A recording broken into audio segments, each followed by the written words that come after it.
And now, News 13, first at 5. With Lydia DeFranchi and Brady Gillum. Good evening. Brady has the day off.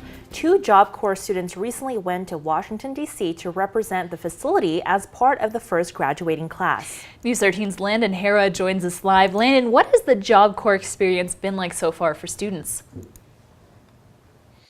I got to experience what a Job Corps welding class looks like today, and it's not like any school I've ever been to. Welding students get hands-on training as if they were on an actual job site. What we promote here is employability skills, which involves being on time, being ready for the day, being prepared, having the right attire on, the right work clothes to go to work. Gabriel Shotgun and Adrian Cook were selected to represent the school because of their outstanding attitudes and achievements both in and out of the classroom. They met with Wyoming senators and congresswomen in D.C., but said their favorite part was getting to tour around the city. Both students are part of the first class ever at Job Corps and look forward to graduating in May. The Job Corps facility opened its doors in October and already has 185 students training for jobs in 10 different trades. Back to you, Lydia. Thanks, Landon. Some exciting stuff going on over there. Job Corps students can also get their high school diplomas through the school. Gabe Shotgun was the first ever to do so. That's awesome. All right, let's take a quick glance at weather. Tyler, it's St. Patty's Day. How is it looking tonight? Well, as far as weather. Yeah, it's looking fine. We are still seeing some flurries across the state beginning to develop around Wyoming. A lot of it really isn't going to pull into here in Natrona County until later this evening, but as you can tell, we're getting some blotches of gray indicating some snowfall on radar. Now, I went ahead and stopped it right now around 5 o'clock. A few areas just to the east of DuBois, moving toward Kcwy as well, and you see some developing flurries on Highway 20 making their way here into Casper right now. Now, Lander is seeing some snowfall right now, according to radar, getting heavy on some of those higher elevations, some cloudier conditions. And we'll take a look at the roads, of course, in just a minute, just to see how things are playing out around the state. Cheyenne and Laramie is going to be the busy spot over the course of the next couple of 24 hours. We do have winter weather alerts in effect. Winter storm warnings are also in effect for the southeastern corner of the state. We'll talk about it in a bit. All right, thanks, Tyler. What would you do if your child called you to say a lion was spotted at school? Well, a Riverton high school and middle school were on lockdown because of that reason. A man called Riverton police around 10:45 this morning saying he saw a mountain lion near Sunset Drive. Police called school officials who initiated a stay put, meaning students had to stay in their classrooms. Wyoming Game and Fish Wardens say they were not able to find a lion, which was most likely a house cat. Police have an officer on scene as a safety precaution. We did have an armed officer out there just in case there was a mountain lion, and so we even still now, until the end of school today, we're taking precautionary measures just in case. Wyoming Game and Fish Wardens say it's not uncommon for calls like this to happen. Both schools had their stay put lifted at 11:10 and resumed normal operations. Police mentioned a local mountain lion hunter helped search for the animal with their trained hunting dogs.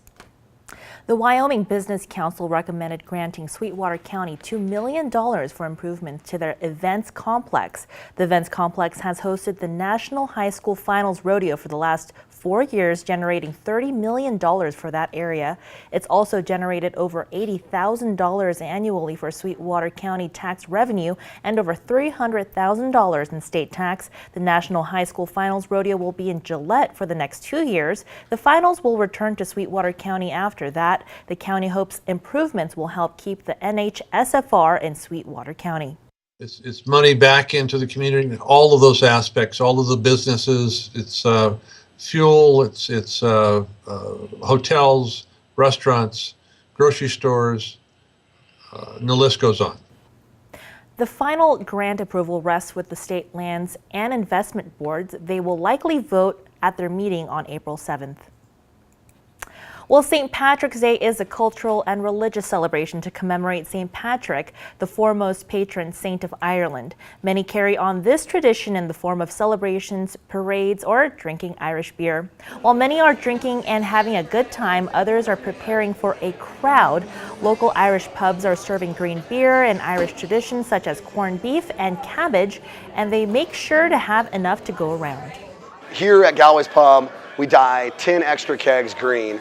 We start those on Saturday, and we're going to probably run out sometime this evening. Local Irish pubs will be giving out trinkets like t-shirts, cups, beads, and many more, as well as have live music. Well, coming up, we go over why it's so important to eat your greens. Could it lower your risk of some chronic diseases? Plus, some quick and easy dessert recipes in today's Mom's Everyday Minute. Then later, find out where Natrona County ranks in the state for health. Stay tuned. Some cooler temperatures today, mostly in the 30s around the state, a couple of 40s. It's going to be cool again for tomorrow, and still snow is on the way. We'll talk about it in just a minute.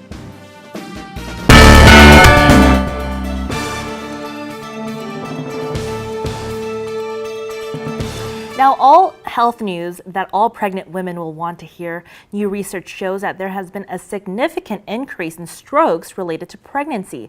Although they're still considered rare, doctors want to make sure moms-to-be know how to lessen their chances of having a stroke. Bianca Castro reports. I also go just for walks and just walking the dog. Erica White knows staying fit, not eating for two, can help achieve a healthy pregnancy. I thought the exact same thing. Pregnant the first time was, okay, great, I can eat, for two. And that was the first thing my OB told me was that is a common misperception. But researchers say the misconception might be behind the spike in strokes among pregnant women. A recent study in the Journal of Obstetrics and Gynecology reports a 61.5% increase in pregnancy-related strokes from the mid-90s to 2011. The United States is getting to be a fatter country. Dr. Alejandro Magadan says the reason for the spike? More obesity, diabetes, and high blood pressure cases. Pregnant women should look for specific signs of stroke. And in those cases, headache is the most common sign. Nausea, vomiting, blurred vision. And he says the key, stay as healthy and active as possible. I do prenatal yoga. I train with a personal trainer. I find the balance with really staying in tune with my body. Everyone is different. Now, about 10% of pregnancy-related strokes occur before delivery, 40% occur during labor or delivery, the other 50% occurs within 6 weeks of the baby's birth. Well, hopefully you remember to wear green today, but are you eating your greens? Studies show people who eat more leafy green vegetables have a lower risk of some chronic diseases. Greens are also an excellent source of folic acid, vitamin E, and vitamin C. Dietary fiber from kale, spinach, and broccoli can help with weight loss by filling you up with fewer calories. If you don't like vegetables, experts suggest adding them to soup or fruit smoothies. Teens and adults should consume 3 to 4 servings of green vegetables a week. Children should eat 1 cup of these veggies each week. All right, let's take a look at some weather, everyone. We'll start off, of course, with our photo of the day sent in from Barbara. We got a Cooper's Hawk right there, getting a good shot from Barbara. Thanks for sending in the photo. So here's some current conditions right now, some more 30s and 40s around the state. Overall, still pretty cool outside. These numbers are slightly under average of what we normally see this time of the year, but not too bad. Some teens and some more 20s, not too much strong winds across the state, and winds are going to stay pretty light over the next couple of days, at least until we look into this weekend. Now, we are picking up a couple of showers across the state, really scattered, very isolated to certain areas too. A lot of it isn't coming down too hard, but you can see some snowier conditions really bottling up on top on the northern side of the Wind River Range and then looping on down to the south, making its way towards Cheyenne and Laramie where things are picking up as well. Now, we have a couple of alerts going on. Winter weather advisories are in effect for the Cody Foothills area. That includes areas down near Meeteetse. The Bighorn Mountains themselves are going to see significant snowfall with about 10 inches on some of the northern facing slopes. Keep in mind a lot of the snow is coming in from the north this time. Winter weather advisories for these areas in purple right there. That includes Rawlins, Medicine Bow, in between Medicine Bow and here in Casper, and down near the eastern side of Cheyenne. Winter storm warnings are in effect. It looks like a lot of numbers, but the higher elevations are going to be seeing about a foot to 2 feet, while the lower elevations are going to be around 5 to 10 inches. And about 10 to 15 on the northern side of the Snowy Range and portions of the southern Laramie Range right there. But overall, it's going to be quite a bit of snow down in the southeast, and it's just starting to pick up down there. Our region really hasn't seen too much change in the weather pattern over the last week or so. We've had a lot of air slowly shifting into the north, but over the course of the next couple of days, more into this weekend, things are going to move out. Temperatures are expected to warm up as winds begin to shift further away from just the north and actually start to get some high pressure into the state and some more winds from the west as opposed to right out of Canada. In the meantime, we are going to see some snowfall overnight tonight. Not too much here in Casper, but again, a lot of it's going to be in the southeastern corner of the state. You can see portions of Uintah County, southern Lincoln County, and parts of Sweetwater County as well are going to see some scattered snow flurries overnight tonight. But it's really not going to give the southeast a break until we look into really tomorrow afternoon. The Snowy Range and the Sierra Madres are going to be seeing significant snowfall. Of course, you do have those winter storm warnings in effect, and those are going to continue until tomorrow afternoon. Things are going to clear up by tomorrow night, and then this weekend's going to be a lot sunnier than what we're dealing with right now. These are on the website for you in case you need to see them anytime you want. You don't need to just wait for the 5 or the 6 o'clock show. As you can tell, a lot of it's going to be down in the southeast. Trace amounts here in Natrona County. Same thing goes for the Cody Foothills, Sheridan. Not too much activity is going to be brewing unless you're looking into some of those higher elevations around the state. We do have a jackalope jump coming up in the Level area. It's actually going to be in Kcwy, which is a little north of Level, I believe, around 2 o'clock tomorrow at the Rocky Mountain High School. Those are look at some conditions you're going to be expecting. Some pretty sunny skies are in the forecast for this jackalope jump, but temperatures are going to be cooler than what we have been dealing with around the state, so it might feel more like a polar plunge. In the meantime, overnight lows tonight are in the teens and the 20s. Tomorrow's forecast mostly in the 30s and 40s. No big changes there.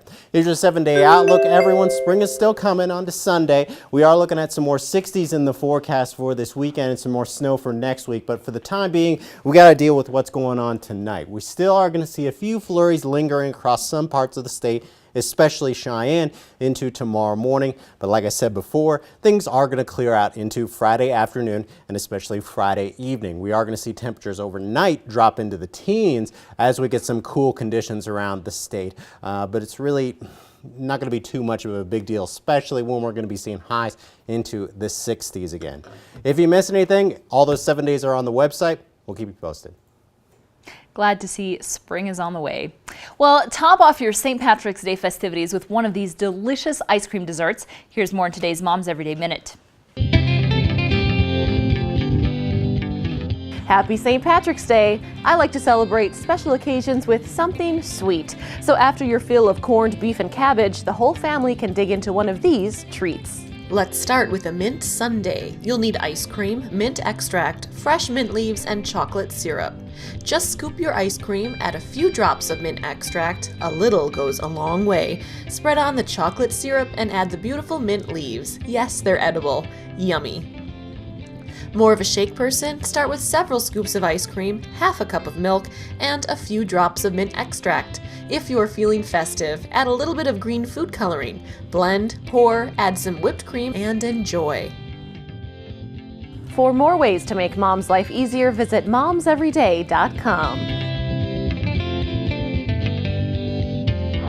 Yum, are Wyomingites getting healthier? What about Natrona County residents? We have the ranking and how people have been doing in terms of health in our community. Stay with us. You're watching KCWY, where news comes first. This is News 13, first at 5.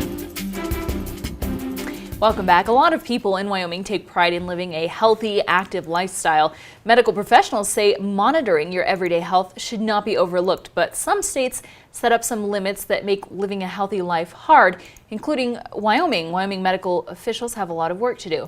Now, in Wyoming, Natrona County is ranked in the gutter for health outcomes.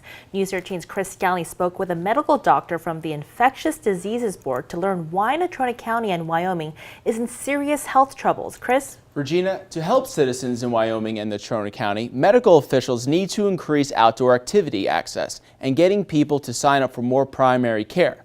And it's hard to recruit doctors to move to Wyoming. I spoke with medical professional Mark Dowell and dove deep into the issue. Without a primary doctor, it's hard to understand your body and your health.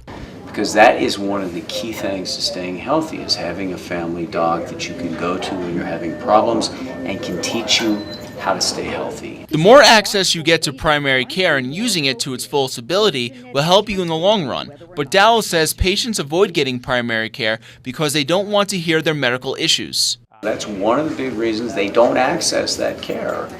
And there's not a lot you can do about that. You've got to do your part as an individual to say, I want help with my health. While being afraid of your health outcome is an issue, there's another problem why people are not getting primary care. One, because there's a shortage in the state, and there's a shortage nationally, but especially in a rural state. People losing their jobs right now because of the changes in the oil industry. With all this cycling through, it created one big domino effect, making Natrona County's health number mediocre. The biggest problem facing the county right now, in my opinion, is obesity and lifestyle choices. Dowell says people aren't using resources to keep a healthy lifestyle. As a physician, we've got a lot of access to athletic facilities that are not expensive. We've got these great parks and walkways that people can use to get regular exercise. A quarter of the population are not using what Wyoming has to offer, and here's the problem. We are in a treatment fix-me model when we really need to be in a preventative model. But that also has to come from the individual and the family. They have to do that part of it. Natrona County is ranked 20th out of 23 counties in Wyoming. When it comes to overall health, citizens in other counties are spending more time and money staying healthy. If you're wondering which of these counties are the healthiest, it's Teton, Sublette, and Johnson County. Lydia, back to you. All right, thanks, Chris. Good to know. Dowell says he's disappointed that Medicaid expansion didn't pass, by the way. He sees many patients without health insurance with serious medical problems. For tips on how to stay fit, visit our website, kcwy13.com, and click on this story. Well, bullying in schools has been going on for hundreds of years. A pair of middle school girls are working hard to stop bullying in their own way by spreading messages of love, hope, and encouragement. Alana Martella reports. Bullying happens everywhere. Shove each other around, not really. Name calling. Though it often goes unnoticed, effects of bullying are felt. A lot of kids just keep to themselves, and so it's not always easy for us to help them. Nora and Addie, 6th graders, took matters into their own hands. We cut out a ton of shapes in all different colors, and then we wrote really kind things on them, and we just stuck them on everyone's locker. Students got quite the surprise. We put them up last night after school, and we came in this morning to seeing all the kids see the notes on their lockers and seeing all their reactions. 1,400 notes to provide happiness. Smile, it looks good on you. To spread compassion. Kindness is a gift. To serve as reminders. You are amazing in so many ways. Reactions were priceless. A lot of kids were smiling and showing each other like their notes because everyone had different notes. But as the day went on, we started seeing kids wear them, and I thought that was awesome. They were spreading them and not just keeping them on their locker. They were moving around the building and sharing the love and the kindness notes. Nora and Addie's notes touched more than their fellow students. They make me proud. They touched everyone. Well, that's sweet. That is so sweet. It took Nora and Addie over 2 weeks to handwrite and shape all of the notes, but that time and effort wouldn't deter them from doing it again. And the girls say they want other students to do things like this to help stop bullying and to spread kindness. All right, everyone, we're really going to have to keep an eye on the traffic overnight tonight, especially in some parts of the state. Things are pretty good up in the northeastern half with mostly dry conditions. You can see some wetter roads around Midwest right now, where we were picking up some snowfall in the area. Overall, it's really going to be the southeast that's going to be giving us a hard time later this evening. Now, we're getting some snow according to WYDOT down there, and even on the local cameras, we are going to see we are seeing some snow right now in the area.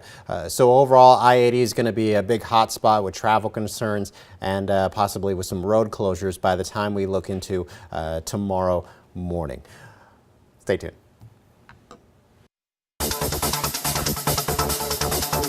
I'm Seema Modi, and this is your CNBC News Now. Markets closing higher today, the Dow gaining 156 points, the S&P up 13 points, and the Nasdaq rising 11. First-time jobless benefits up by 7,000 last week. Meantime, the Labor Department reports that the number of advertised open positions in January jumped 5% higher to 5.5 million jobs, the most since last July. Bumblebee is voluntarily recalling over 31,000 cans of chunk light tuna over spoilage concerns. The company has a list of affected cans on its website. No illnesses have been linked to the product so far. Big changes for SeaWorld, the company announcing it will end its orca breeding program, making the current generation of whales its last. SeaWorld CEO says the park will also phase out its iconic orca theatrical shows. And that's your CNBC News Now. Here's what's new and different tonight on News 13 at 6. Consumer Reports shows us how to get the best drying dishwasher. Plus, our own Jackie Wetzler will be live on the streets to see how St. Patrick's Day is going. Join us for that and more right after NBC Nightly News. There's a look at your 7-day outlook. We're going to be pretty busy here tonight with some more snow on the way. Don't worry, it's going to be a pretty dry snow. We are going to take a close look at Cheyenne, though, overnight tonight. 60 degrees on the first day of spring. Yay. I love it.